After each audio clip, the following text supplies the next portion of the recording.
Mario, la presidenta está en el G20 y uno de los comentarios que ha hecho, preocupada por el tema de los holdouts o de los fondos buitres, es: si lo ven Obama, pregúntenle por qué no se incluye, digamos, el tema de la negociación o del tipo de negociación argentina en la declaración final del G20. ¿Cómo ves esto vos? Sí, hace unos 20 días dijo que había que pedirle a Dios, pedirle un milagro, que la Corte Suprema de los Estados Unidos no, ¿cómo es? No fallara en contra de Argentina. Y la presidenta viajó a Rusia y tuvo que el avión dejarlo en Marruecos, el avión presidencial, y tomar otro avión, porque si va con el avión argentino a Rusia, pueden embargarle el avión, como nos embargaron en su momento la fragata. O sea, si algo tenemos que decir, que evidentemente el problema de la deuda no está arreglado, como decía el relato kirchnerista, que nos habíamos desendeudado, sino muy por el contrario.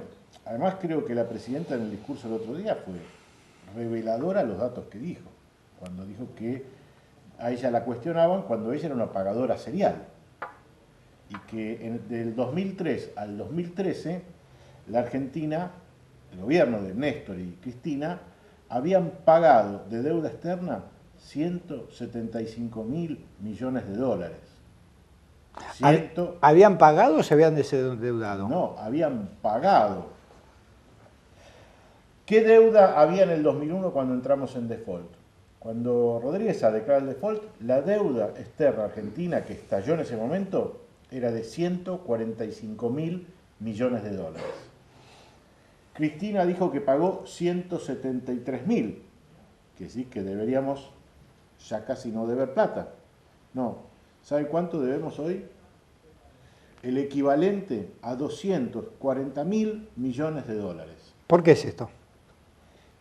Porque el gobierno de Néstor y Cristina jamás auditaron la deuda, reconocieron todos los negociados y todas las estafas, el megacanje, el corralito, y eso es más deuda, más deuda, más deuda, que se incrementó, se pagó, pero no se canceló la deuda. Repito las cifras: debíamos 145.000, pagamos 175.000, debemos 240.000. ¿Y qué hay que hacer? Complicado. ¿Y ¿Se acuerdan esa sistema francés, ¿no? Que era de amortización. De amortización. Ustedes están hablando del peronismo, ¿no? Todos somos peronistas. El problema es quién hace peronismo, no quién es, quién hace. Y para hacer peronismo, vos tenés que hacer lo que te dice la doctrina peronista, que es que el capital tiene que estar al servicio de la economía y no la economía al servicio del capital. Entonces, durante los años del gobierno Kirchner, y también durante el de Menem, la economía estuvo al servicio del capital. En la época de Menem, porque para pagar la deuda, Menem privatizó todas las empresas públicas, los servicios, todo lo puso al servicio de pagar la deuda.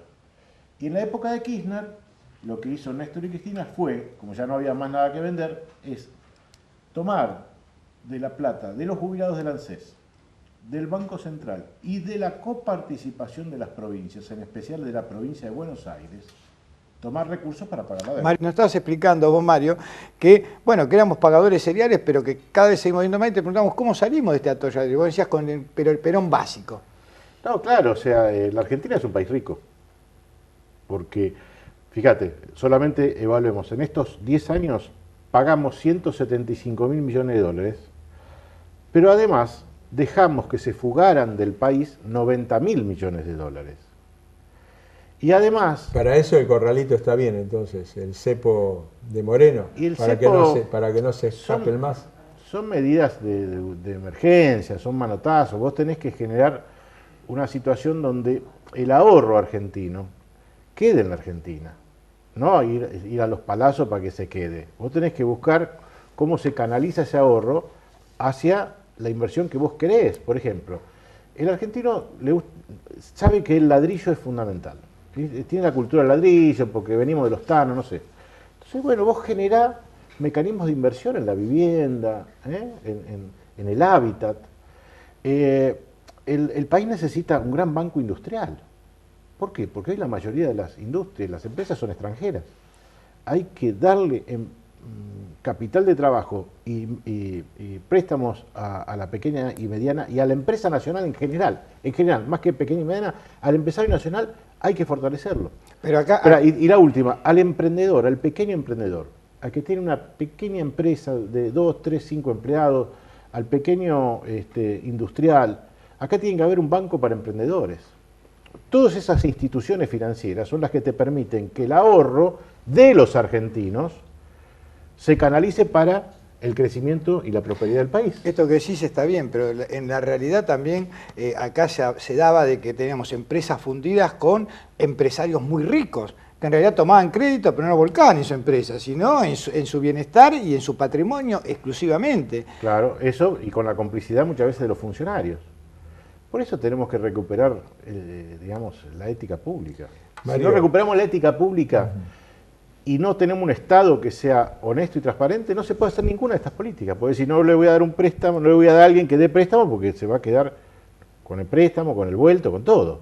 Entonces, pero si no recuperamos el Estado y si no recuperamos la transparencia y la ética dentro del Estado, no podemos hacer políticas Mario, públicas. ¿por qué te opones al tema de Chevron y al acuerdo con YPF?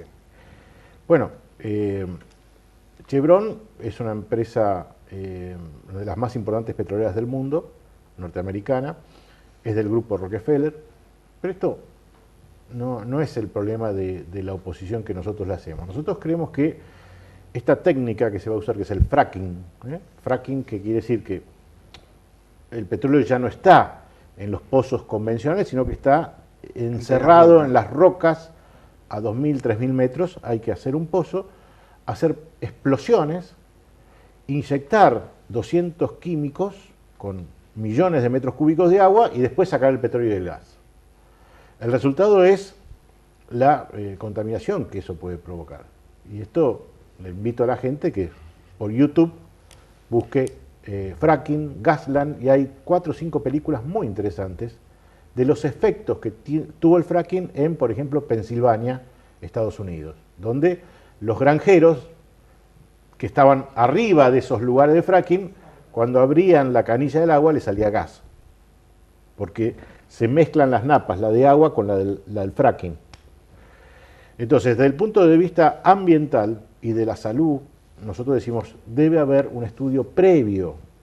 No hagamos las cosas y después paguemos... Veamos los resultados. Claro, como con la soja, transgénica, agrotóxico, bueno, ahora hay casos de cáncer y demás, bueno, no se puede ir primero por el negocio y después por la gente. Mario. Y lo segundo es la cuestión del negocio. El negocio en sí, yo te puedo asegurar, yo soy ingeniero industrial y trabajo de mi profesión y muchas veces he tenido que analizar proyectos de inversión donde el inversor dice, bueno, pongo tanta plata, tengo que esperar tantos años en recuperarla de acuerdo a estos números. Bueno, yo les puedo asegurar que el negocio de Chevron es de tal magnitud que con solo 1.200 millones de dólares, que es lo único que va a poner, se queda con un yacimiento que va a rendir 70.000 millones de dólares.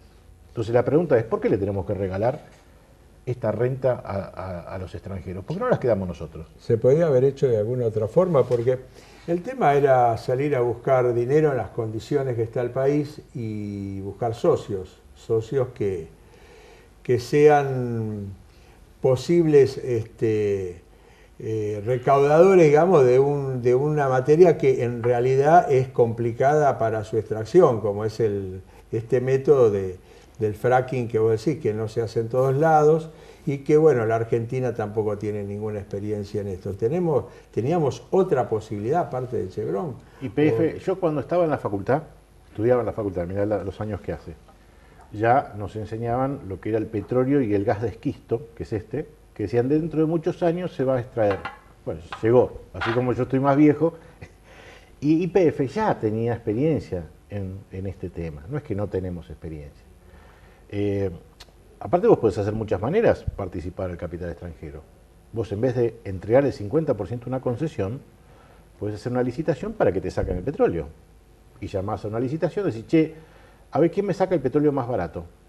¿Cuánto me querés cobrar por sacar este petróleo? El más barato se lo doy. Y me quedo con el yacimiento. Aparte hay una cosa tremenda que ha pasado en Argentina en el último año. ¿Ustedes saben que la presidenta aumentó el precio del gas a boca de pozo de $2,5 el millón de BTU a 7,5? ¿Ustedes saben que el barril de petróleo en Argentina pasó de $42 a $70? Y que el contrato de Chevron establece que dentro de 3 años el petróleo argentino en Argentina va a costar $100 el barril. Porque mucha gente nos escuchará y dirá, bueno, qué sé yo, pero ¿y cómo va a estar los combustibles? ¿Más baratos o menos baratos con Chevron? Con este contrato. Yo voy a pagar menos por el gasoil que le tengo que poner a mi chate y hacer el reparto, menos por la plata que le tengo que poner de súper para para ir a trabajar. No, vas a pagar mucho más, muchísimo más. Son más de 10.000 millones de dólares los que le han transferido los petroleros de renta. Es decir, esto que antes pagaban más barato los argentinos era porque el petróleo era nuestro y extraerlo nos sale más de 5 o 6 dólares, entonces es justo que no nos vendan el petróleo argentino a 100 dólares. Pero si esto es tan así como lo planteás, un contrato leonino, aparte de cláusulas secretas. Sí, porque el señor Galuccio dice que el contrato con YPF y Chevron, YPF es una empresa, una sociedad anónima que cotiza en la Bolsa de Nueva York, entonces no debe por qué ser público. Entonces la pregunta que uno se hace, el discurso este de la nacionalización de YPF y demás, ¿dónde quedó? Estos son recursos? ¿No tenemos los argentinos nada que decir sobre lo que hace el señor Galuccio? Aparte yo le pregunto al señor Galuccio, él viene de la empresa privada, de una empresa privada, es Lurenberg. Sí, sí. Bien.